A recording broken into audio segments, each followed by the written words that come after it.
We are back in the garage. It's another garage day. So, firstly, I just want to say thank you to everyone that watched the last video. We're on over 10k already and it's climbing, so amazing. Thank you. We're going to try and do more event videos like that. Today's a bit of an update video. We're also going to do an upgrade on the FXDX. We are getting the car in the background ready for an event next weekend. So it is Hotrod Hayride. It's a huge event. Tim will be coming along with me again, so we should hopefully get a real nice video. Relive the event with us. So let's see how that goes, and stay tuned for that in a couple of weeks. But yeah, today's about today. So where are we? Today we're working on the FXDX. We have an issue with the cam sensor. Common on these, they either melt or go wrong. You have problems with them. They're a pain in the ass. So there's a way to get around this. You can do a cam sensor delete, but you need a different ECU or different control module that's for a later bike. Doesn't really do anything performance wise for the bike, just gets rid of the cam sensor. It doesn't read it on the later models, and it just relies on the crank sensor. But like anything, see an opportunity for an upgrade, so take it. So we have decided to have a conversation with Alex over at Fastlane, the guy who did all the cam upgrade recommendations for us. So he went through, spoke to me about what I wanted to get the most power out of this thing with the setup we had. Really good guy. Go and give Alex at Fastlane a call if you need any help.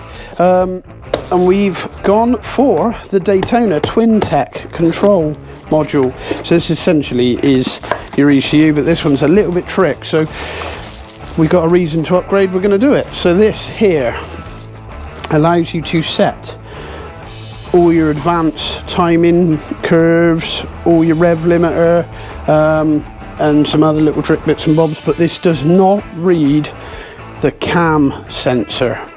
So it gets rid of our little issue with the cam sensor, throwing an engine management light all the time, just not doing anything. It's a carbureted bike, so it's not fuel injection. There's nothing really that is doing, so this gets rid of that, but also gives us the added advantage of being able to do the initial timing, the advanced slope, change the timing, obviously retard it or advance it. We've got some recommendations and I'll go through that Alex has given us.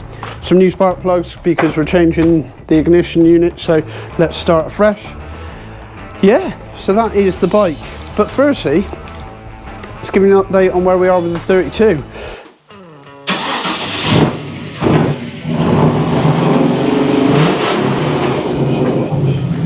Let's give you an update of where we are. So we're almost buttoned up, we're almost there. So floors in, tunnels in, interior is in, things like seat belts are in, all the wiring's done, down to line locks, steering wheel's in, things are moving. We had to put a different rear spring on it, so essentially the rear spring that went on it has settled too much. The arch gap was way too tight, and we were only about 3/4 of an inch off of the top of the shock stroke. So we've now put a different spring in it, which has raised that, giving us the clearance we want. Bumpers are back on, bumper irons are all on. Everything's done there, all the wiring's done, lights working, everything's working. Oh, the boot is locked, so I can't show you, but the boot has got all its rubber lining in, everything's done and sorted. So the car is essentially ready to run. We have taken it up the road, we have driven it, we've had its first shakedown. We had a couple of little issues which you're always going to get, just minor things that need adjusting. So on the list this weekend, adjust the steering, adjust the brakes and put some mileage on it. It's going to be a heavy weekend of mileage for this car to try and get to where we need to be to make sure we're happy for that show next weekend. This car, not much to do. We've done some heat protective sleeving on the fuel lines. As you noticed, I had a few issues in the last video with it starting when it was hot, since we've gone to the dual carb setup. So we now have some heat protective sleeving. Look, again, provided by Hell, the great guys over at Hell. This silicone heat protective sleeving to try and keep the heat out of the fuel line. So we're going to give that a go. New front tyres are on.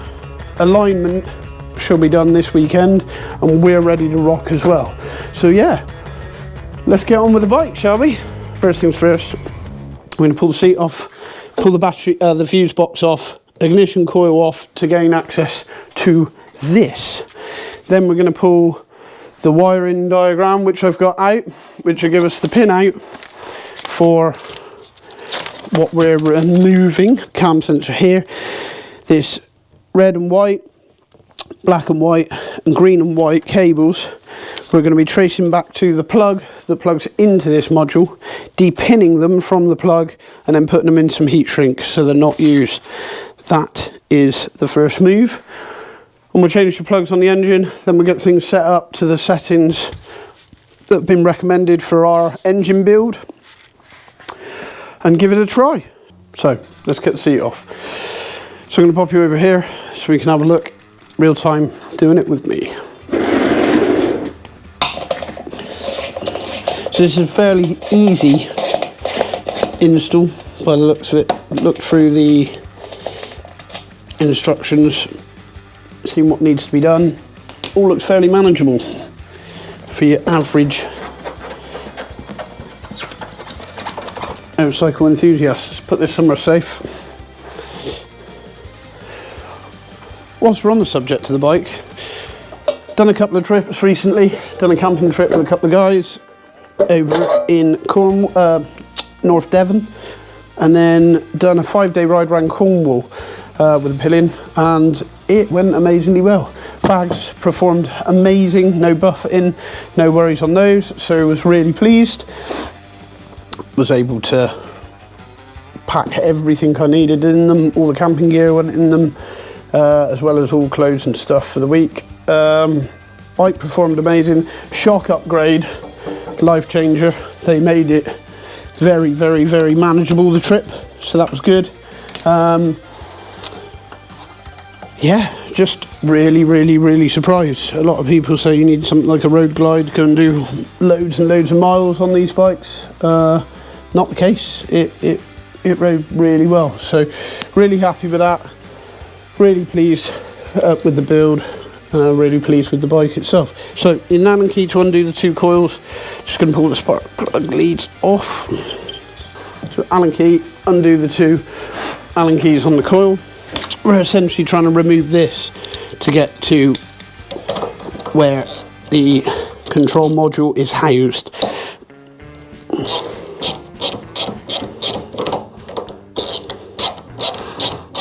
Now Twin Tec do a coil as well that goes with this unit if you want to run their coil. We're not, there's no need to with this module we've got. You can run the stock one, and providing your stock one is good and in working order, there's no need to change it. And we know mine works, as we know, we've just done quite a few miles on it. So I believe the next one to get out is there's an Allen bolt behind this unit here, or sorry, two nuts back here we need to take off. One here that holds it onto a back plate there, and one down in there. So let's just get 1/2 inch spanner and a 7/16, I think. So the one at the top here is 1/2. I'm sure this one's going to be really fun to get back on. So if I just show you where this is. So there's one here. This one needs to come off. We'll undo this one now. And that is this stud on the back here. Then we need to undo these two, which hold this plate to this bracket. So we're essentially trying to take this whole backing plate off. Oh, that's handy. So there's a little shake-proof washer on the back of this bolt, but it's retained. So you haven't got to try and get that on as well. So we'll put that down with the rest of the stuff. And then I think these are 7/16s. They are. So we're going to undo both these 7/16 bolts here. Being careful of the fins. God, they were tight.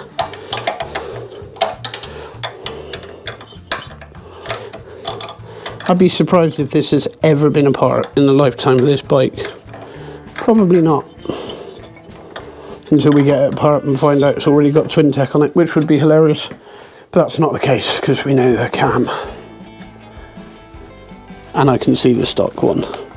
So what we're trying to get to, again, I'll take you in and show you, is this unit here, which is the stock unit. That is what we're going to change. So again, captive washer on the back of these. So, and I can already feel it's moving. I think there's one down there we need to take out as well. So this is perfect. And there's a 7/16s at the bottom here. No, it's not actually, it's smaller than that. What size is that? Let's have a look. So this takes off your coil bracket in its entirety. So that's that. That's loosened up that side, so we now know we've got the one bolt the other side. And that's the 7/16s. And it's smaller than that, so let me just get a smaller socket. Yeah, so it's a 3/8 socket you need to get in there.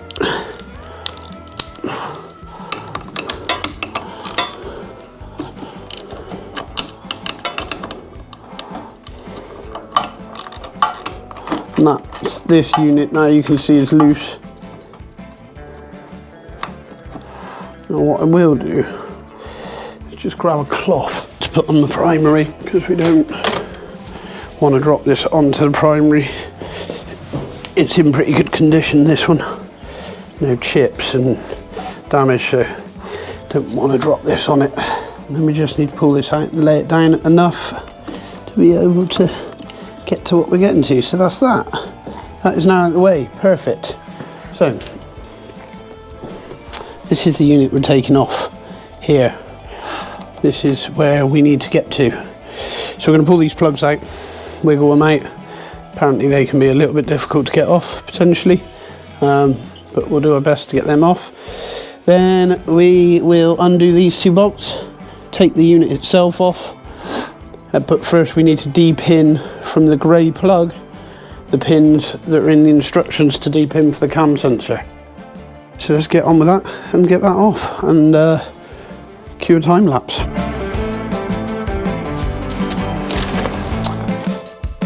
So we've done the one thing blokes never do, read through the instructions and just verified what we'd spoke to Alex Fastlane about. We have set module selection to 1, so this is multi-spark, so it helps with plug fouling.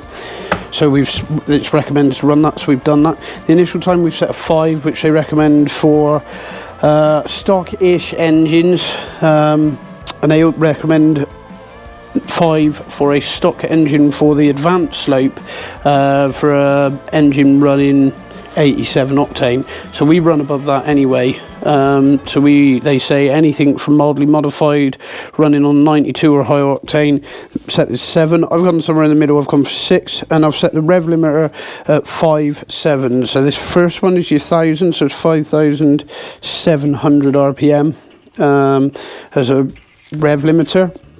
Rev limiter on these sound really nice. Not that you should be banging off them, although the twin cams do take it really well. You see all the guys doing it in the States. Now, I've gone through the instructions and it doesn't say a lot about disconnecting this crank position sensor. Also, if you have a look, the manifold air pressure sensor, the map sensor here, commons on the red and white and the black and white. So the green and white is the only one that's got its own clear path to the plug. So I think what I'm going to do for the minute, because these don't read it, I think I'm going to probably try it without disconnecting those cables and see if it works, and make sure that the bike runs and we don't have any problems. If it then does cause an issue, I know I need to go into this loom and remove it before the splice into the wires that are for the map sensor. So we could do it down at the bottom of the bike, or even on the plug, to be fair. At that end we could pull the pins out. So we're going to plug this in, fire the bike up, make sure it runs, just loosely put the coil and stuff on. Ignition's on, no fault lights. We've got new plugs to go in, but we're not going to put those in yet because we're going to gap those properly, and we're going to run on the setup we had before, so we don't have any issues that we instantly think of the ECU and it's not. We're in neutral, yes. Rear run. Oh, spark straight off.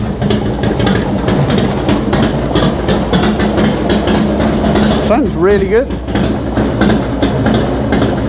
A little bit of choke.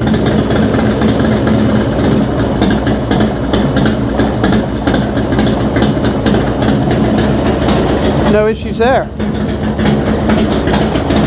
So don't worry, I'm not revving a cold engine. I've just ridden it home from work, so it's all good.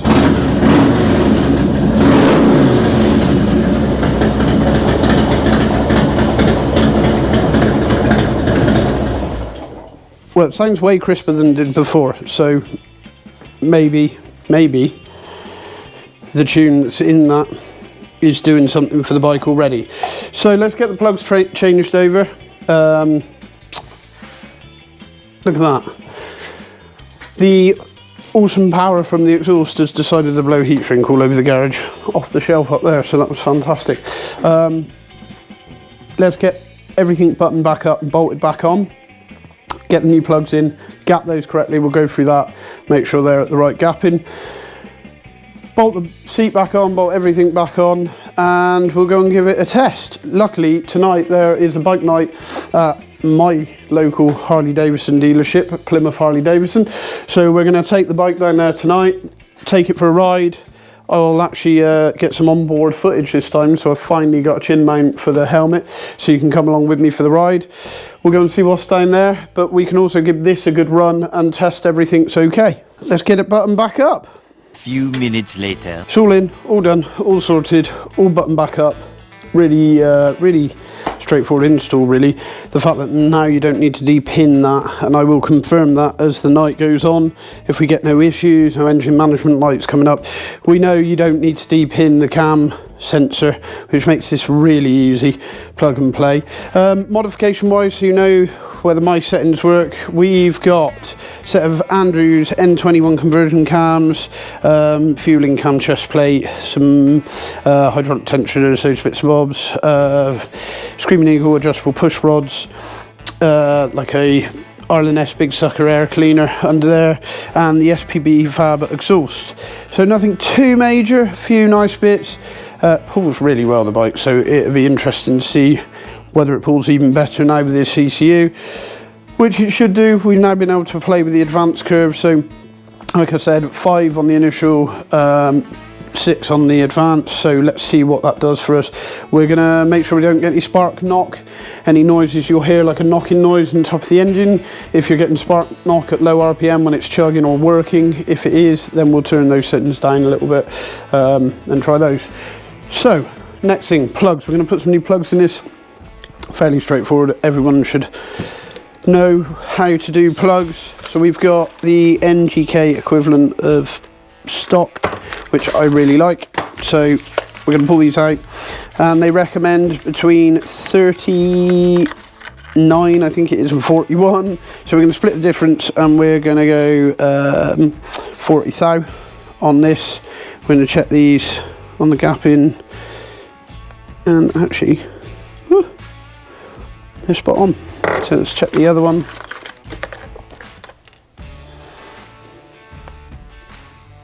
Yeah, just give them a little tap. Yeah, fits in there snug.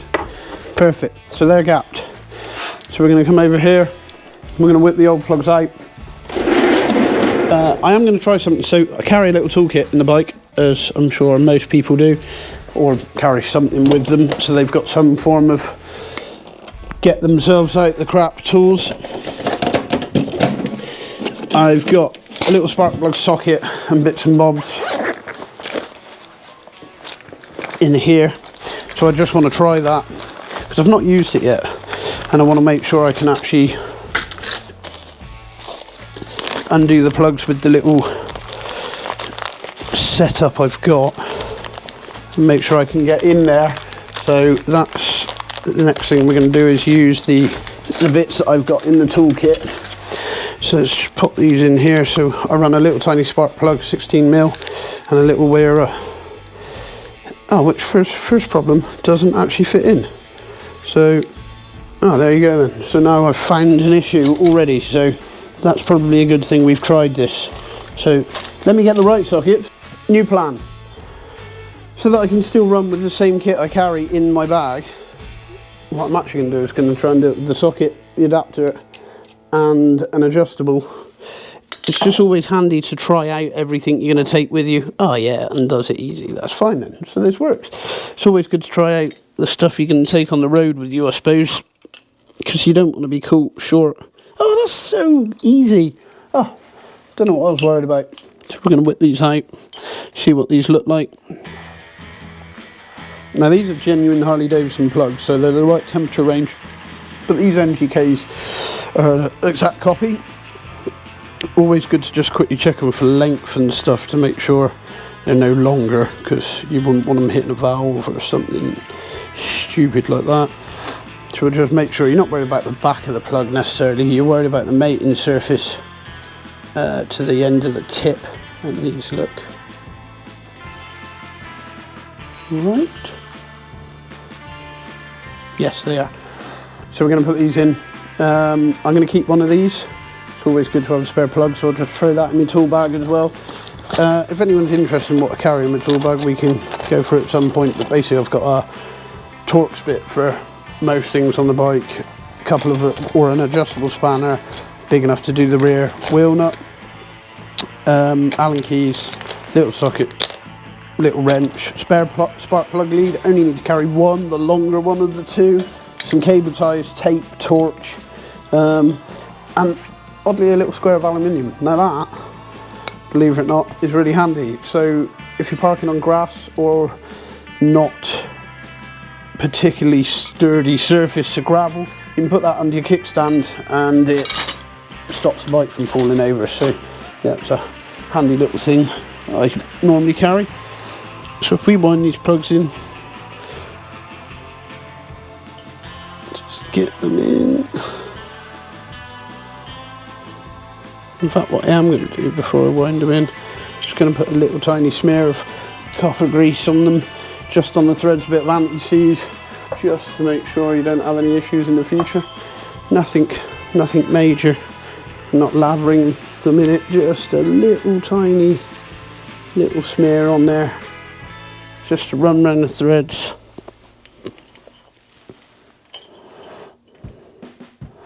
Just so we know they're not going to get stuck next time we service it or take them out. Comes in. Actually, and if by magic this one's quite stiff, so that proves my point.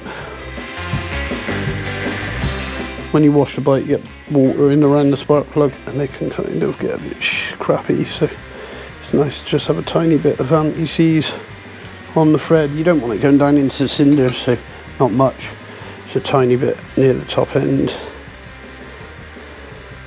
Just that little smear, that'll work its way into the threads.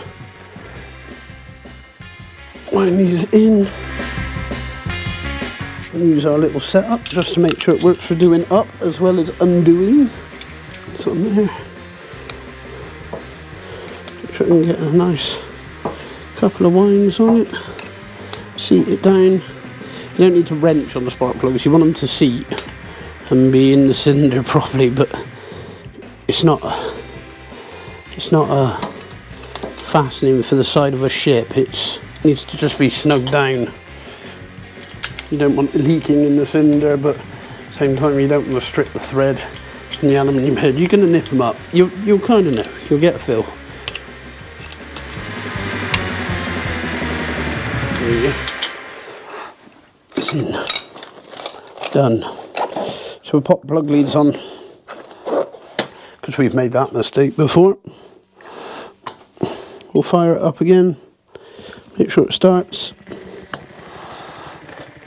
and we get ready to take it up the road. So let's just fire the bike up one more time, make sure that that works and starts.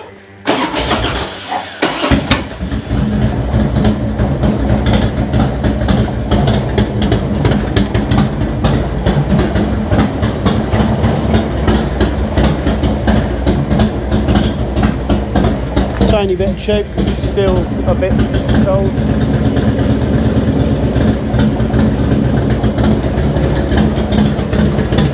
sweet. No issues. In fact, I think the engine moves less than it did before, so that'd be interesting to see. It did wobble around quite a bit before, but yeah, there we go. Let's get packed up, let's get set up on the bike, and let's get off to Plymouth Harley Davidson. So, we've gone out, I hope you can hear me, we've gone out, we've gone round the block, we've done a few runs, and she feels crispy, like really good. Like I think it's made a massive difference on how well it runs. There's no pinking, so I'm going up a hill now, so I'm idling it, and it's fine. Just lug it round here a minute. No deck noise.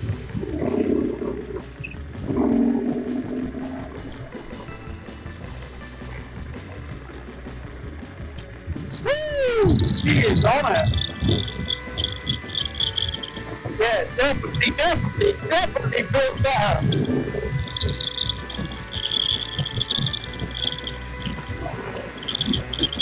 Oh, over the moon with that. Oh my god, it runs better. Like, no hesitation. You used to get a funny little hesitation at about 3,000 RPM. It must have been the cam sensor throwing a fault. That's gone. Like, completely gone. Just smooth the whole way. So far so good. No engine lights, everything sounds okay. Definitely no debt, so no debt. Oh, on a sub note, new front tyre made a massive difference to the dyno one. I've gone over to a Michelin Classic. I put it on just before the trip.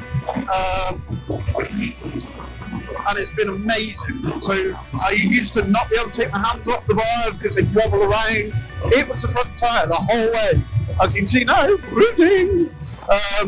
No worries. So yeah, front tyre, if you've got serious wobble problems going on or vibrations, it's like cut down the vibrations massively in the handlebars as well. Try a new front tyre. So I was surprised to find mine.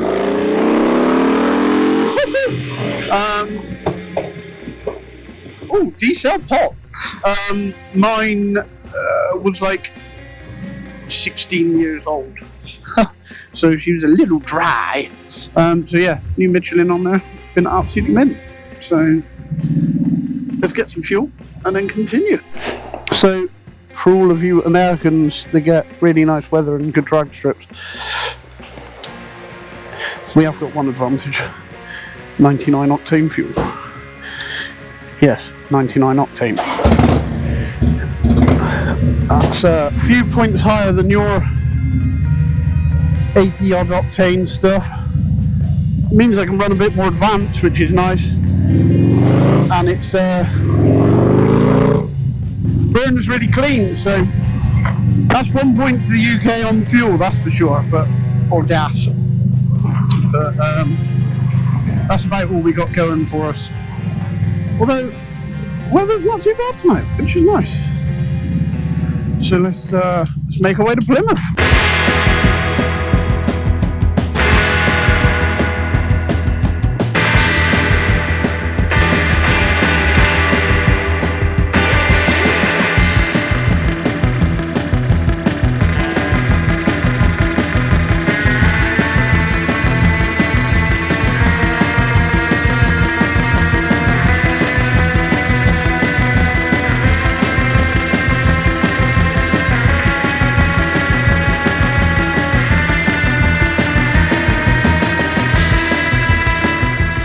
We're back.